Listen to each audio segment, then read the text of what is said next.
Ano guys, nasira yung plancha na ginagamit ko. Bigla siyang parang nagkaapoy. Parang kumbaga thunder. Parang bigla siya na ganun. Tapos nag-stop na ang init. Tapos ginamit ko to yung bago. Mayroon kasing extra dalawa ito. Kasi tatlo to eh. Ito yung una kong ginamit. So, may extra kasi bumibili yung amo ko ng extra. Meron pang dalawang extra. Ito, at saka ito.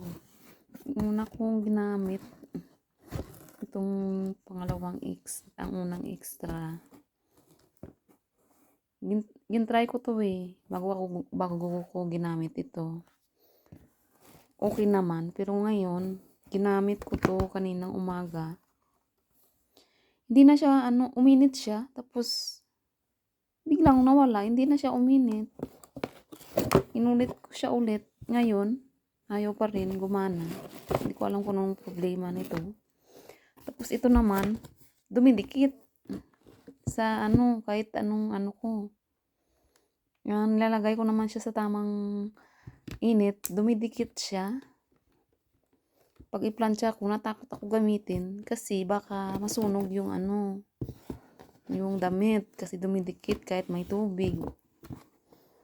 Baka mga lang to eh. Mga China plancha. Ewan ko kung anong brand to na Kasi nga nung bumili yung amo ko, yung binibili niya talaga na brand, yung yun, Nikkei. Nikkei ba yun? Ito, iba. Iba yung pangalan niya. Wala kasi, kaya ito yung nabili niya. Siguro namurahan. Kaya ito yung binili niya. So, hindi ko rin magamit. Magpapabili na naman si Kadama. Marami ako dyan. Ay, dyan o. Yan o, sa box dyan. Marami ako dyan mga plancha na nasira.